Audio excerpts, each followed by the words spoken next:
Gente, é uma honra muito grande receber o Du aqui. Já tem um tempo que ele anda com a gente, né? E nos dias de hoje é muito difícil, está muito difícil, né? A gente está trazendo pessoas e confiando aqui o púlpito, confiando as ovelhas, o coração das ovelhas. Mas ele é um jovem que nós temos acompanhado já bem um tempo, tem uns 6 anos que a gente, né? E é um homem muito abençoado por Deus e tem ministrado tanto o nosso coração. Então eu peço para que você abra seu coração hoje e receba do Senhor, amém, através da vida dele, amém? Glória a Deus, aleluia. Estende suas mãos para cá. Pai, em nome de Jesus, nós queremos agradecer o Senhor pela vida dele, Pai, e nós queremos dizer também que estamos muito felizes com ele aqui, Pai. Nós vamos deixar para que ele apresente, Pai, a noiva dele, mas nós queremos agradecer pelos dois, e em nome de Jesus, Pai, nós dizemos que essa noite vai ser uma noite poderosa, continuando ainda sendo poderosa, porque sabemos, Pai, que o Senhor vai usar ele tremendamente para ministrar os nossos corações. Esconde ele atrás da cruz, Pai, guarda, Pai, a família dele, os bens dele, Pai, em nome de Jesus, se nós oramos e agradecemos, amém, amém. Fica à vontade, meu irmão. Glória, irmãos em Cristo, minha saudação é com a boa noite na paz do Senhor Jesus. Você recebe essa paz? Amém? Abra sua Bíblia comigo, por favor, no livro do profeta Abacuque. Livro do profeta Abacuque. Nós iremos fazer menção a alguns versículos, e dentre eles, nós iremos dar início a partir do capítulo 1. Você que encontrou pode dizer amém? Primeiro capítulo, verso 1 do livro do profeta Abacuque, a palavra do Senhor está escrito: o peso que viu o profeta Abacuque, ou a visão do profeta Abacuque, e ele começa interrogando: até quando, Senhor, clamarei eu, e tu não me escutarás? Gritarei violência, e não me salvarás? Por que razão me fazes ver a iniquidade e ver a vexação? Porque a destruição e a violência estão diante de mim. Há também quem suscite a contenda e o litígio. Por esta causa a lei está afrouxada e a sentença nunca sai, porque o ímpio cerca o justo e sai o juízo pervertido. Vede entre as nações e olhai, maravilhai-vos e admirai-vos, porque realizo em vossos dias uma obra que vós não crereis quando vos for contada. Vou repetir o verso 5. Vede entre as nações e olhai, e maravilhai-vos e admirai-vos, porque realizo em vossos dias uma obra. Vocês não vão crer quando lhe for contada. Capítulo 2, versículo 1. Sobre a minha guarda estarei, e sobre a fortaleza me apresentarei, e vigiarei, para ver o que fala comigo e o que me responderei, quando eu for arguido. Então o Senhor me respondeu e disse: escreve a visão e torna bem legível sobre as tábuas, para que eu possa ler quando alguém correndo passar. Porque a visão é ainda que o tempo determinado, que até o fim lhe fará, e não mentirá. Se tardar, esperam, porque certamente virá, não tardará. Eis que a sua alma se incha, não é reta nele, mas o justo, pela sua fé, viverá. Mas o justo, pela sua fé, viverá. Capítulo 3, primeiro versículo, a palavra do Senhor está escrita, e aqui encerramos. Oração do profeta Abacuque, em forma de cântico. Versículo 2: Ouvi, Senhor, a tua palavra e temi. Aviva, ó Senhor, a tua obra no meio dos anos. No meio dos anos a notifica, e na ira lembra-te da misericórdia. Será que nós podemos em uma só voz recitarmos esse verso 2 do capítulo 3, por favor? No meu contar até 3, nós vamos juntos. Verso 2 do capítulo 3. 1, 2, 3. Ouvi, Senhor, a tua palavra. Eu vou contar de novo, hein? Tem muita gente aqui. Vamos lá, verso 2 do capítulo 3, no meu contar até 3. 1, 2, 3. Pode ler na sua versão mesmo, vai lá. No meio dos anos a notifica, e na ira lembra-te da misericórdia. Amém. O meu intuito em que você lesse é para que você guarde este verso 2. Vamos à Bíblia, a palavra do Senhor. Deus, esta é a tua maior revelação. Minha oração, uma vez mais, é que o Senhor continue falando conosco, em nome do Senhor Jesus. Livro do profeta Abacuque está inserido dentro do cânon dos livros bíblicos, considerado profetas menores. Mas por que a Bíblia taxa, e o cânon bíblico faz a distinção de pequenos profetas e maiores profetas? Isso não diz respeito ao tamanho do ministério deles, mas isso diz respeito à quantidade de manuscritos que nós temos destes profetas. O livro do profeta Abacuque está inserido dentro desta galeria dos profetas menores, por ser reconhecido o seu pouco manuscrito. Se nós folhearmos a Bíblia, nós percebemos que em todos os livros que nós temos em nossas mãos, nós não encontraremos uma história pertinente à vida do profeta Abacuque, no que diz respeito à sua árvore familiar, no que diz respeito à sua vida ministerial, pessoal. Nós não iremos encontrar dentro do cânon bíblico nada que diz respeito sobre a vida deste homem. Mas se formos em um livro extra-bíblico, chamado Bel-Dragão, este livro extra-bíblico, ele vem para complementarmos e compreendermos de fato o que está acontecendo a partir do primeiro versículo do capítulo 1. Abacuque é um sacerdote da tribo de Levi, que em meio ao processo que está acontecendo na nação de Israel, Deus confia a este homem uma visão. Bel-Dragão, em seu livro, ele vai narrar e ele vai descrever que Abacuque é contemporâneo de Daniel, Misael, Ananias e Azarias. Isto é coerente, isto é bíblico.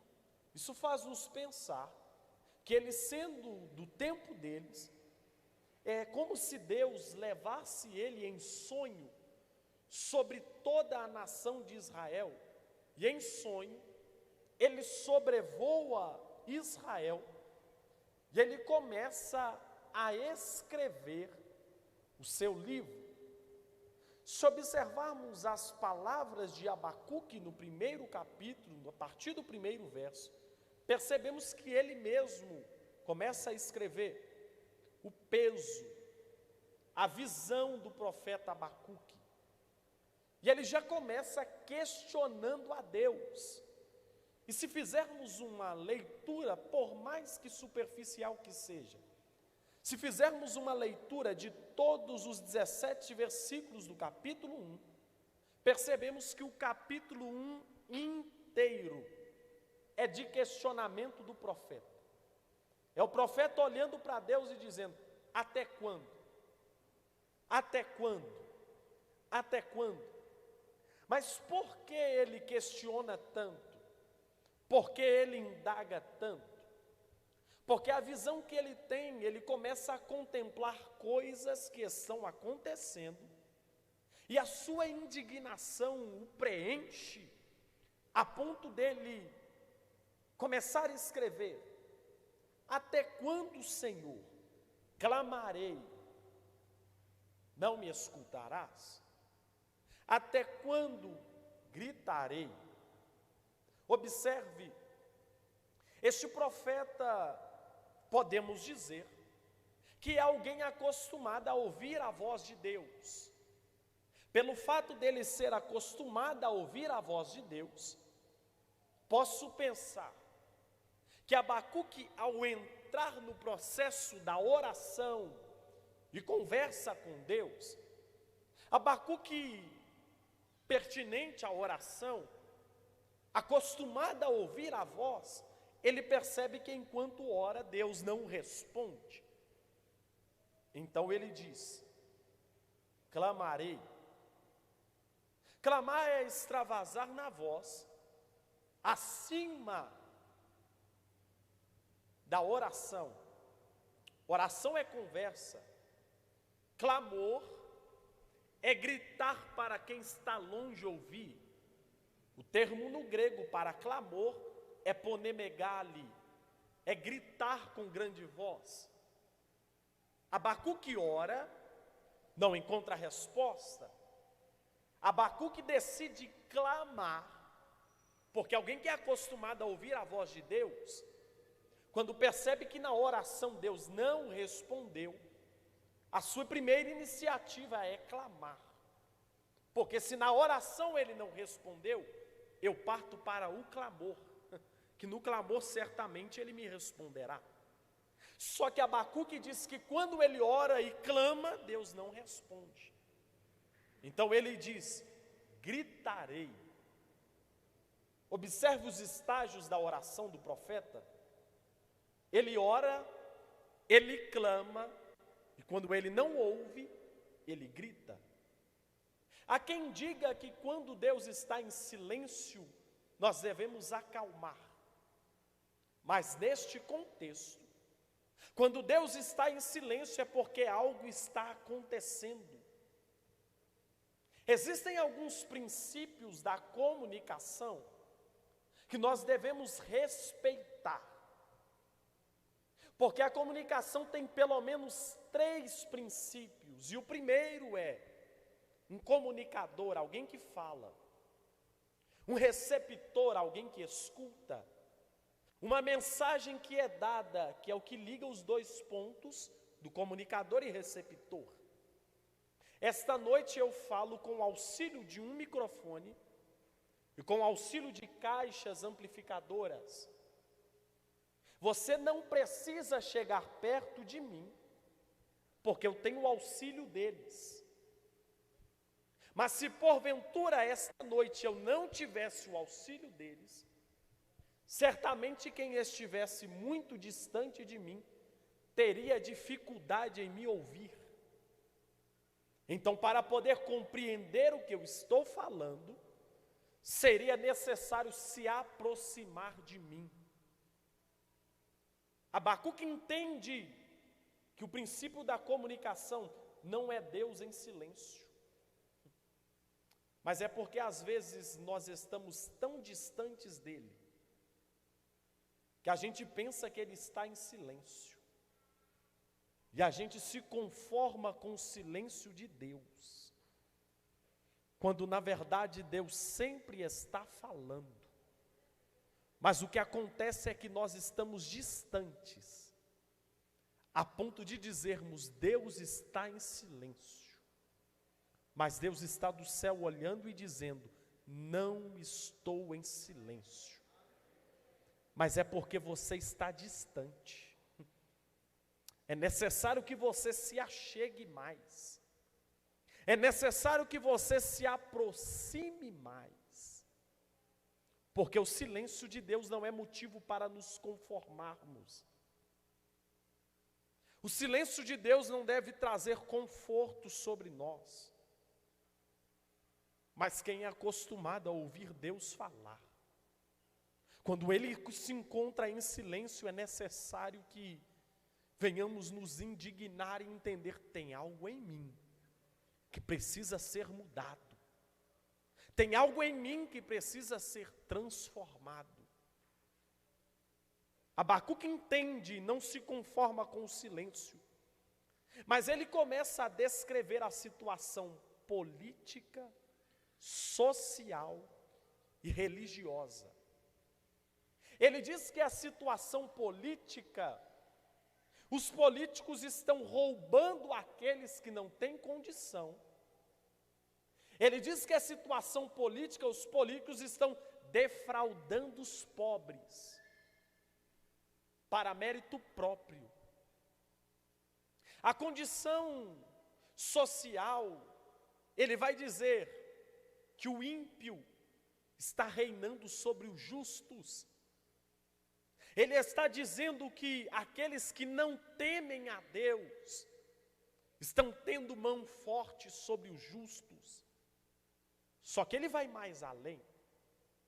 Ele diz que no meio religioso, aqueles que deveriam estar julgando o povo com a palavra de Deus, estão usando a palavra de Deus para mérito próprio.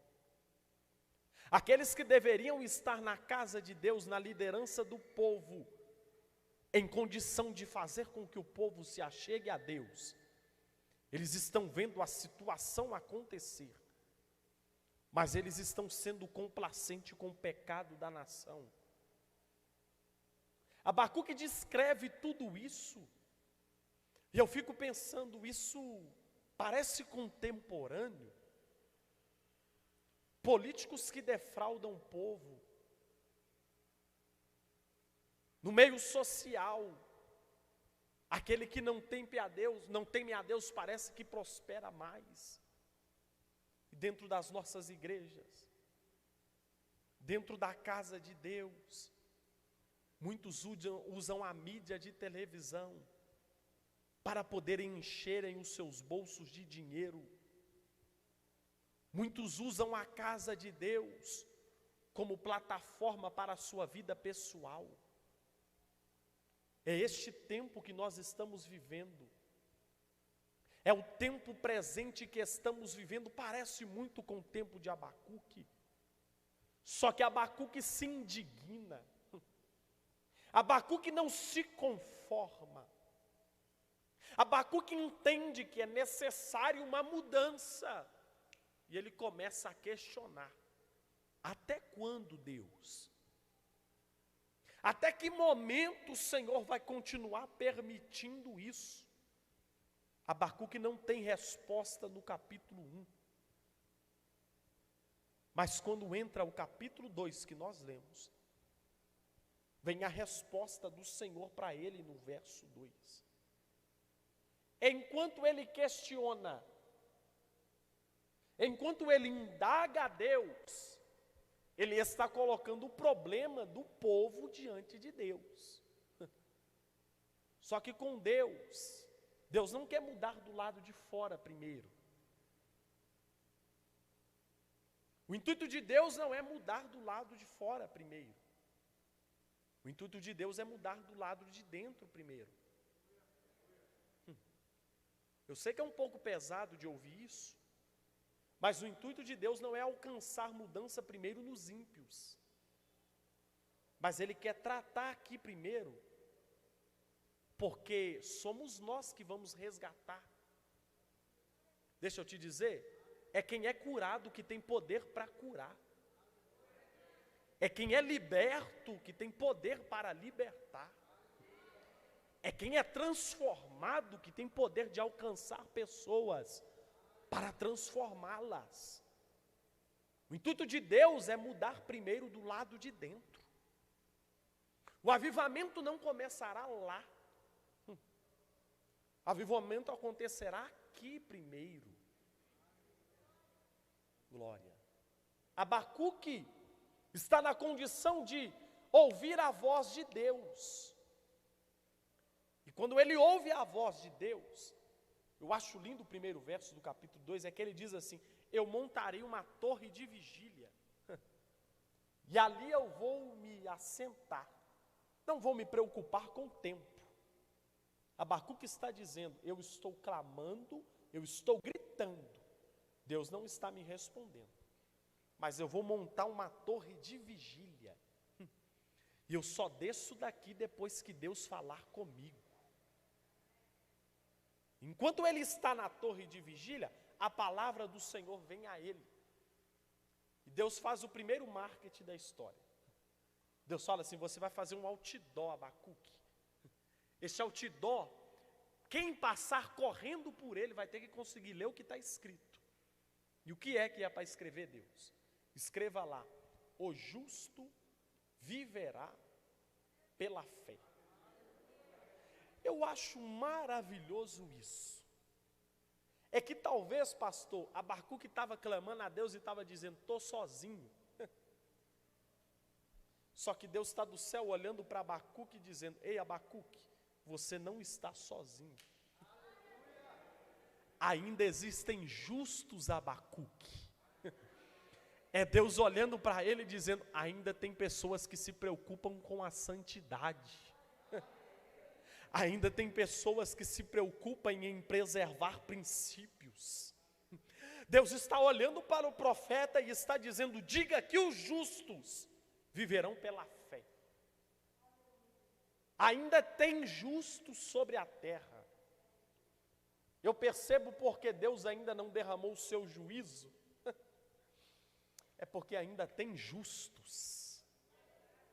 Por mais que talvez tenham muitos no nosso meio, na mídia de televisão, disseminando um falso evangelho de um Deus que só está preocupado com bens materiais, disseminando uma falsa mentira, e os maiores disseminadores de mentira acordam mais cedo que nós no domingo para bater na porta da casa dos outros.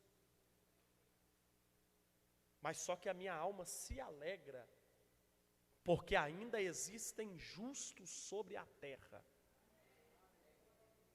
Abacuque recebe a palavra de Deus, e quando Deus o confronta dizendo que ainda tem justos, eu fico perplexo, porque Abacuque no capítulo 2, se percebermos a partir do versículo 9, nós percebemos que por 5 vezes, Abacuque começa dizendo: ai. Ele diz pela segunda vez: ai. Ele diz pela terceira vez: ai. Ele diz pela quarta e pela quinta vez: ai. Sabe o que Abacuque está vivendo aqui? Ele está vivendo porque há expressão de dor. Abacuque está vivendo um confronto e uma mudança pessoal. É Deus ensinando para ele que o que ele tem para fazer não vai ser do lado de fora, mas o intuito de Deus é alcançar primeiro o lado de dentro. Me permita sair do texto, mas lembra daqueles 4 amigos, quando pegam um amigo em uma cama, levam até a casa onde Cristo está. Chegando lá não conseguem passar pela porta, eles sobem até o telhado, eles descem o amigo coxo numa cama diante de Cristo. Cristo olha para ele e fala o quê? Perdoados estão os teus pecados. Cristo volta a pregar. A minha pergunta é: quem leva um homem deitado numa cama, quem leva um homem coxo até diante de Cristo, leva para poder ser curado de sua doença ou para ter pecados perdoados? Seja lógico na sua resposta. Para perdoar pecado ou para ser curado? Para ser curado, é óbvio. Mas observe, Cristo não se preocupa em curá-lo. Porque o intuito de Cristo não é mudar por fora primeiro. Porque se Cristo cura, ele sai do lado de fora, mas não tem salvação. Aí Cristo faz o quê? Eu vou perdoar o pecado dele. Aí olha como que é lindo, é que os fariseus no seu coração pensam assim, quem é este? Que até pecados perdoa. Aí Cristo olha para eles e fala assim, o que é mais fácil? Eu mandar ele levantar e andar? Ou eu dizer, perdoados estão os vossos pecados? Cristo está olhando para eles e está dizendo, mandar levantar e andar, eu dei autoridade para o homem. Mas para poder perdoar pecados, somente Deus pode. Cristo não está preocupado em nos mudar por fora primeiro. Irmãos, com toda licença, mas eu dei glória a Deus que hoje nesse calorzão estaria pregando aqui. E eu sei que eu posso ter liberdade de vir vestido como estou. Porque se fosse em outro lugar eu ia ter que estar de terno, gravata, até no talo. Pregando isso, está rindo, né? Porque eles estão preocupados com o lado de fora. Mas isso é o homem. Deus não está preocupado com isso. Deus está preocupado com o lado de dentro primeiro. Por isso a Bíblia é enfática em dizer que apresenta o seu coração. Mas por que o coração? Aí alguém diz, Deus não é açougueiro, mas observe o princípio. Quando tem vida dentro de uma mulher gerando, qual é o primeiro órgão que nasce?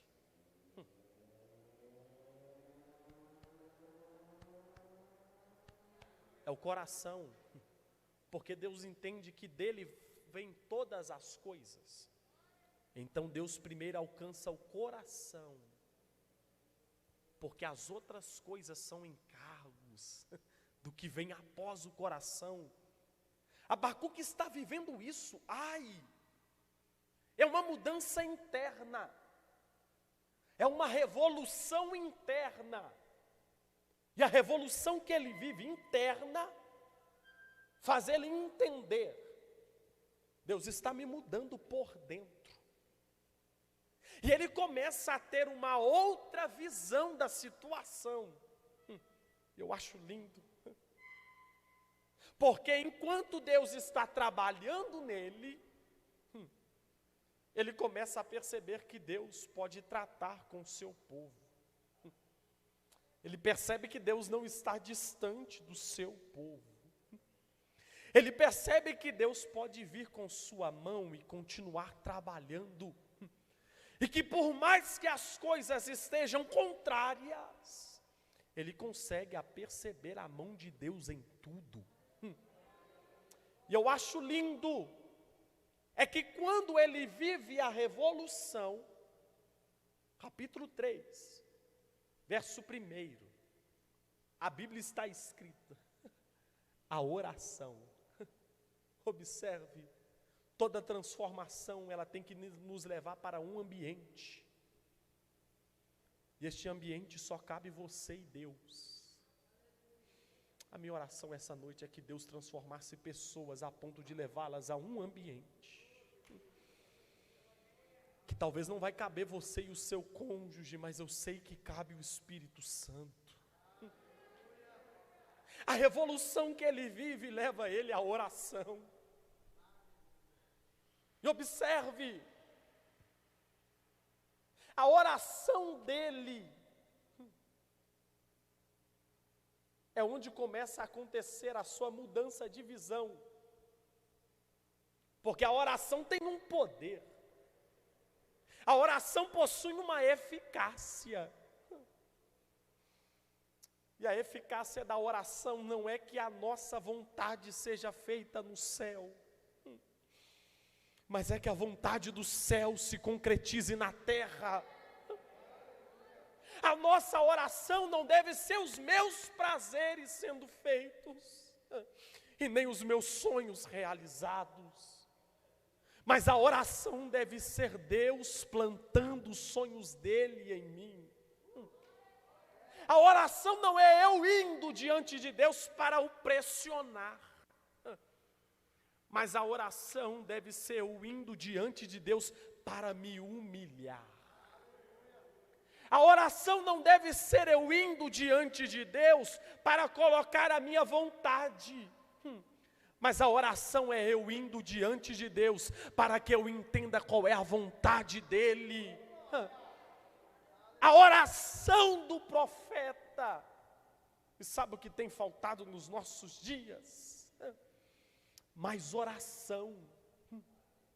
A gente se preocupa com tudo, mas a gente se preocupa pouco com oração. Nós teremos uma conferência com os adolescentes em Contagem agora no mês de outubro. Nós estávamos hoje pela tarde, quase 2 horas, montando uma programação. E a esposa de um coordenador olhava e falava: está faltando alguma coisa.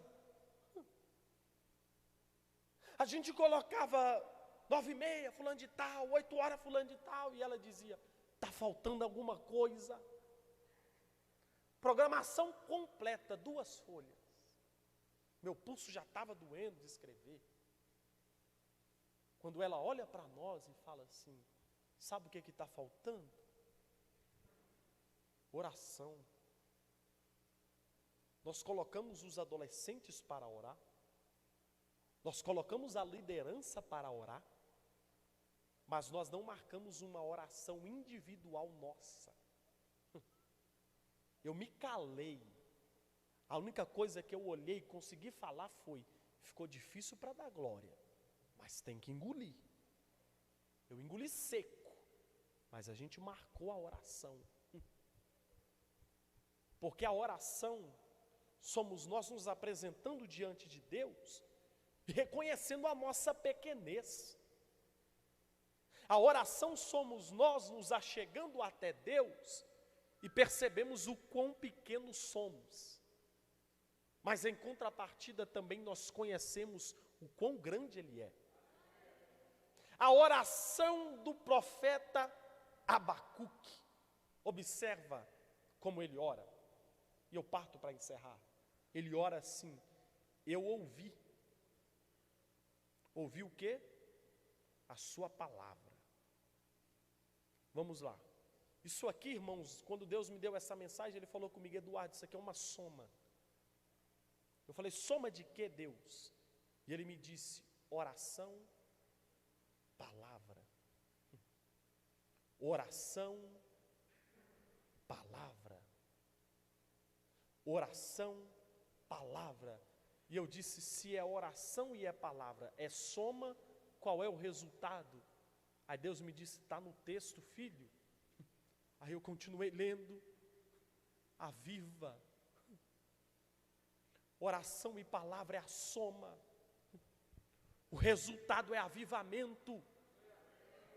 Mas a nossa mentalidade é: quando Deus nos avivar, nós teremos vontade de orar e de ler Bíblia. Mentira!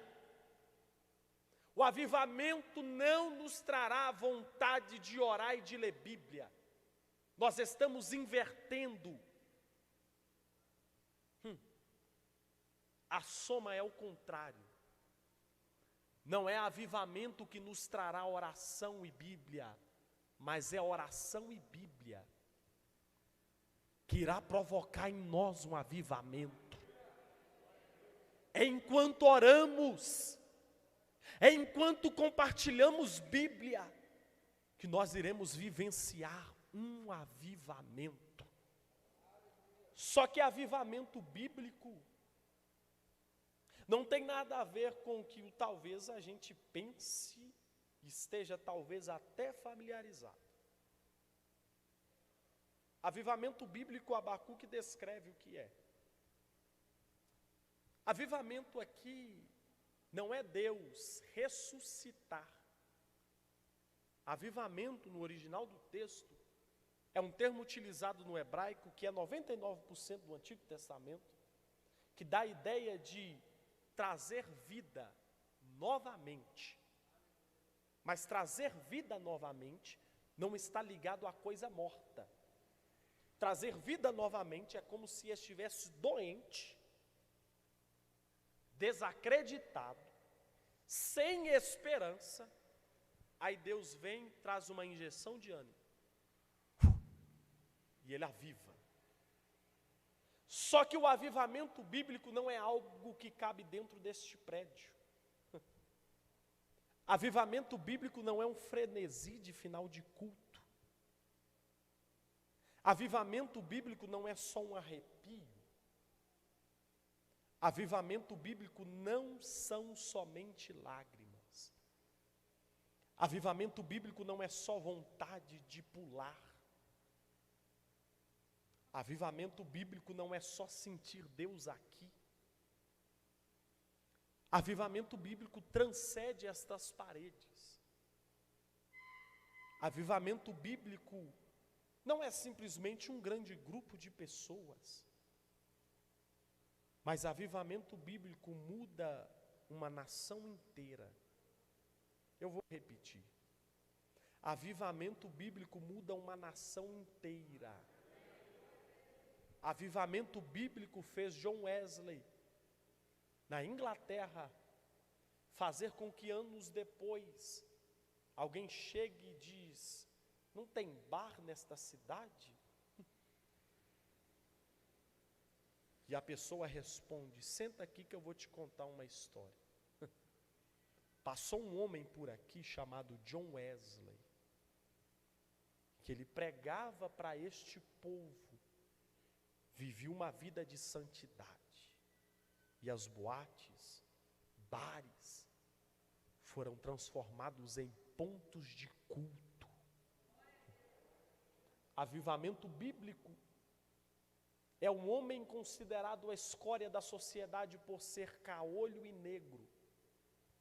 Está reunido na rua Pony Gray, em 1906 e seus meados. Este homem se reunir e começar a clamar por uma experiência com o Espírito. Ele recebe o batismo no Espírito após de 6 horas de oração. Ele recebe a experiência, ele começa a compartilhar. A rua Pony Gray fica pequena. Ele parte para o quarteirão seguinte, na rua Azusa. William Joseph Seymour começa a viver o avivamento que os Estados Unidos vivenciou em sua história. Pessoas viajavam o mundo para poderem ver o que estava acontecendo na rua Azusa.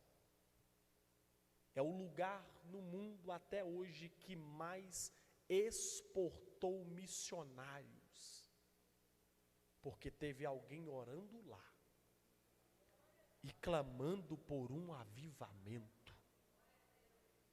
Avivamento é vivermos uma experiência com Deus, a ponto de entendermos que essa experiência não deve ficar restrita só a nós. Sabe quando você conhece uma pessoa bem curiosa, ou aquela pessoa que não sabe guardar segredo? Acontece uma coisa com ela, ela quer contar para todo mundo. O avivamento é mais ou menos isso. É você viver uma experiência tão grande, que você não vai sentir vontade de ficar com aquilo só para si. Mas você vai querer compartilhar. Você vai querer passar adiante. Avivamento bíblico não tem a ver simplesmente comigo, mas avivamento bíblico tem a ver com as pessoas que estão ao meu redor. Deus quer nos despertar a algo que não é individual, mas Deus quer nos despertar a algo que é coletivo. Deus não quer viver uma experiência simplesmente particular com você, mas Deus quer que você seja um canal. O que é um canal? É uma via de acesso rápido a outras pessoas. Eu estou dizendo que o avivamento que a Lagoinha Ibirité está buscando, não é um avivamento que vai ficar somente aqui nos vossos cultos. Eu estou dizendo que o avivamento que vocês estão pedindo a Deus, não é o avivamento que vai atingir somente você, Mas este avivamento também vai alcançar a sua família. Este avivamento que vocês estão pedindo não é um avivamento para uma mudança somente em vocês, mas este avivamento que vocês estão pedindo será um canal através da vida de vocês.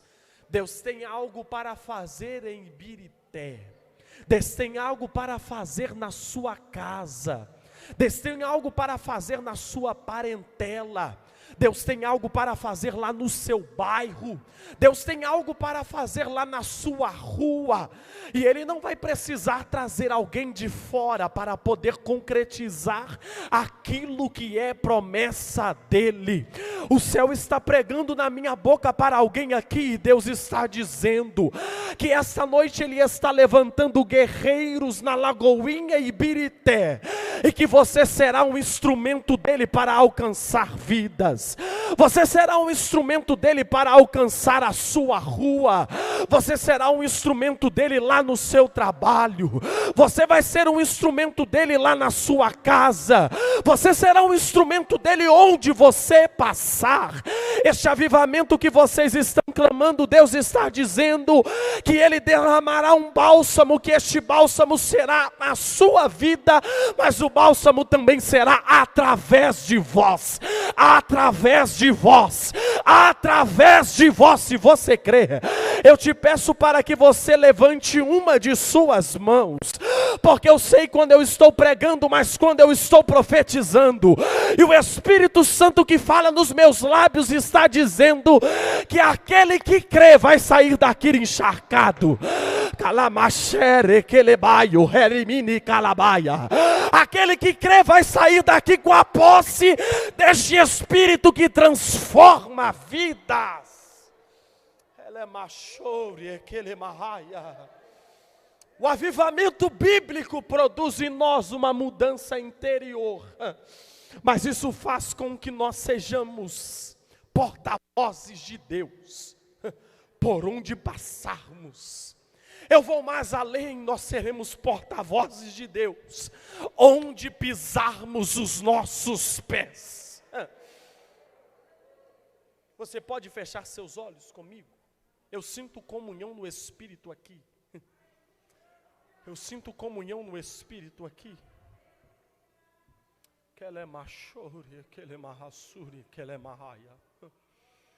Espírito de Deus, o Senhor é fiel, verdadeiro e vivo. O Senhor é fiel, verdadeiro e vivo. Sua palavra é poderosa e o Senhor continua falando. E eu te glorifico pela sua palavra. Eu te enalteço pela sua fidelidade. Só tem uma forma, Deus, de caminharmos neste tempo. E a forma de caminharmos neste tempo é cheios do teu Espírito. Mas, Pai, antes do avivamento, sempre houve arrependimento. Antes de qualquer avivamento, sempre houve um arrependimento. E sabe o que é lindo? É que eu vim para falar de arrependimento primeiro. Mas eu disse, não consigo falar de arrependimento e pregar a mensagem inteira, porque não dá tempo. Só que aí Deus usa ministros de louvores, que estão conectados no céu. Deus usa o pastor da igreja, que está conectado no céu, para poder falar de voltar ao primeiro amor. Então eu entendi, eu só preciso ministrar o avivamento. Porque Deus já começou a trabalhar.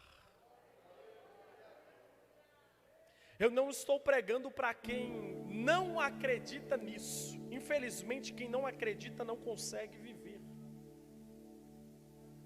Eu não estou falando para quem é incrédulo para aquilo que o Espírito faz. Mas eu preciso direcionar esta palavra para quem crer, para quem acredita. Será que você pode dizer aí com você mesmo? Eu quero viver uma experiência pessoal com Deus.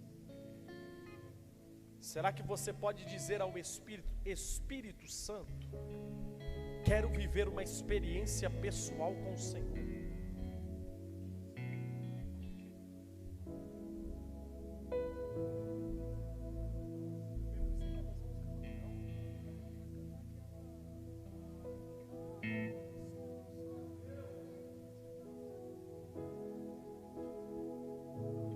Somente você que crê que o Espírito Santo pode te conceder uma experiência. Eu quero te convidar, não se atenha a protocolos essa noite.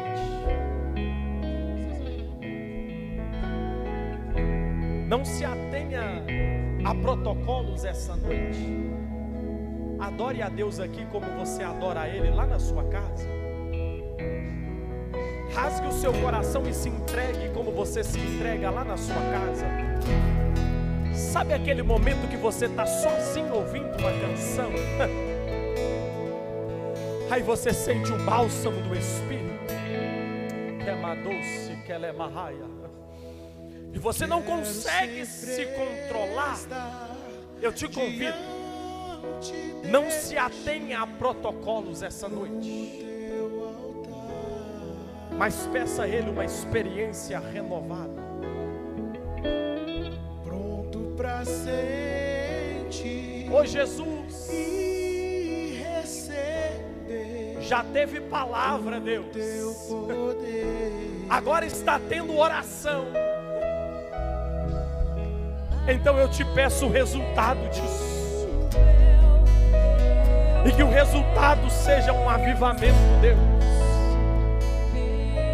Eu não disse outra coisa que não seja a sua palavra, porque eu creio no poder da sua palavra. Mas a sua igreja ora. A sua igreja ora. Aviva, Jesus.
Jesus, tem pessoas se derramando diante do Senhor, porque creem na unção do seu poder, porque acreditam na unção do seu poder. Oh Espírito de Deus, que o Senhor conceda a elas experiência com o Senhor, que o Senhor conceda a elas experiência renovada com teu Espírito. Pai, eu creio na chama e no poder que há no Espírito Santo de Deus. Então provoque em nós um avivamento. Provoque em nós um avivamento de mudança de personalidade, mudança de caráter. Provoque em nós um avivamento com mudança de comportamentos. Provoque em nós um avivamento para voltarmos ao primeiro amor. Provoque em nós um avivamento onde nós iremos amar o próximo como a nós mesmos. Provoque em nós um avivamento onde nós estaremos conectados com o céu, porque nós sabemos, Deus, que para caminharmos sobre esta terra é necessário que caminhemos sobre ela cheios do teu Espírito. Espírito Santo de Deus, que cada oração que foi feita aqui essa noite, que cada pedido que foi apresentado aqui essa noite, que no céu seja estabelecido, que no céu seja estruturado, e que do céu o Senhor libere a palavra sobre a terra. Provoque em nós um avivamento. Essa é a minha oração em nome do Senhor Jesus. Eu te enalteço e te bendigo, porque eu sei, meu Deus, que pela sua palavra o Senhor tem falado conosco, que pela sua palavra o Senhor permanece fiel a nós. Te agradeço por essa oportunidade. Que o Senhor abençoe esta igreja, Jesus. Que o Senhor abençoe esta cidade, Jesus.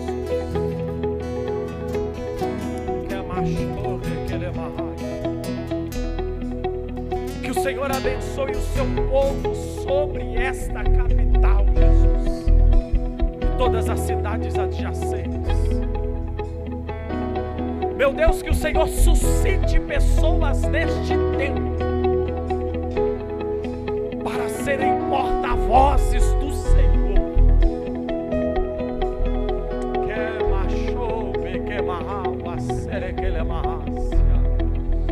Que o Senhor abençoe o nosso estado, Jesus. Que o Senhor abençoe o Brasil. Que o Senhor abençoe o planeta Terra. E que as bênçãos do Senhor estejam postas sobre o seu povo. Porque os justos,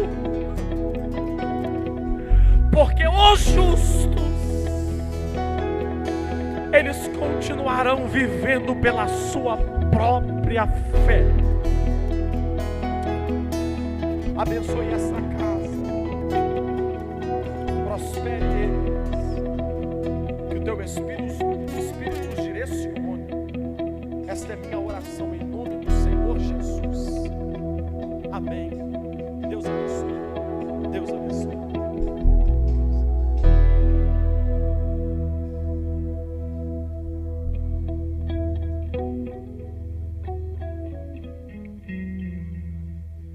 Obrigado. Como foi ministrado pela sua vida. Amém, viu? Deus continue te guardando e guardando sua família. E nós admiramos muito você, tá? Você ministra o meu coração. Que Deus te abençoe. Amém. Deus te abençoe. Amém. Estende suas mãos para cá. Abençoe. Libera palavras de vida. Isso. Libera palavras de vida sobre a vida dele, sobre a casa dele. Um jovem que se posiciona tão reto assim diante do Senhor e diante da noiva dele. Isso, libera palavras sobre a vida dele. Pai, nós o abençoamos. Que tudo que ele colocar as mãos, Pai, venha prosperar, Senhor. Ele nasceu para dar certo, Pai. Continue guardando, protegendo, Pai, sim, a mente dele, o corpo físico dele, a vida espiritual dele, Pai. Que todos os adolescentes que são ministrados pela vida dele, venha, Pai, alcançar lugar mais alto do que ele vai alcançar ainda, Pai. Assim nós oramos em nome de Jesus. Amém, amém, glória a Deus. Feche seus olhos. Isso, feche seus olhos. Eu não sei como você chegou aqui, mas eu sei como você pode sair daqui. Nós estamos dentro do horário, você não precisa se preocupar. Sabe, eu não sei como você chegou, mas eu sei como você pode sair daqui. Talvez você chegou desesperançoso, talvez tanta coisa aconteceu que você já estava a ponto de desistir, mas o Senhor te trouxe aqui hoje. Inclusive, enquanto eu estava orando para esse momento, o Senhor falou assim: olha, tem pessoas que vão lá que chegou a ponto de querer tirar a própria vida.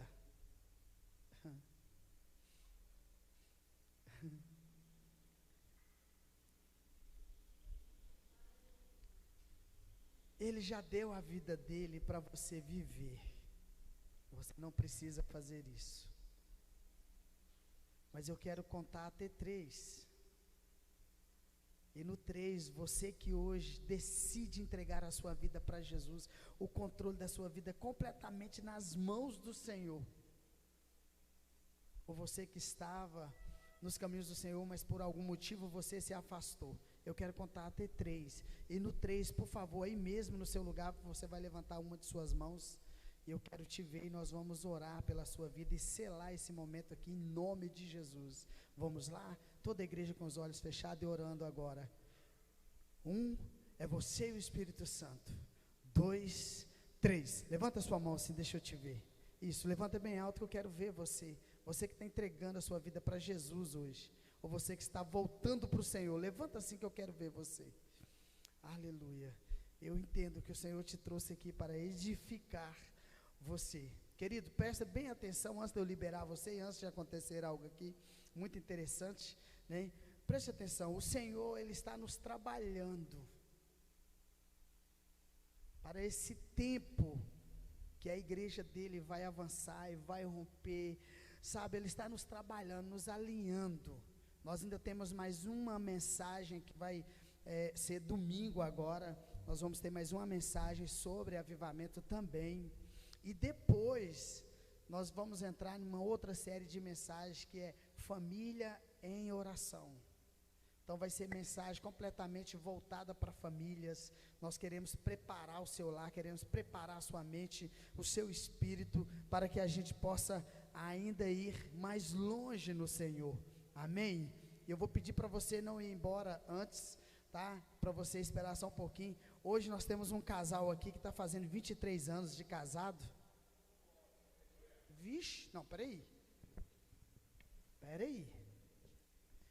Nós estamos aqui com um casal que está fazendo 23 anos hoje de casado. Amém? Glória a Deus, é o Renan e a Cíntia. Amém? E parabéns para vocês, tá? Que o Senhor continue guardando vocês, protegendo vocês. Eu falei para ele, quer que chama lá? Ele, não faz isso não, né? Mas nós temos outra coisa para acontecer aqui. Eu gostaria de chamar o Emerson aqui, e ele sabe o que ele tem que fazer. Amém? Glória a Deus, aleluia.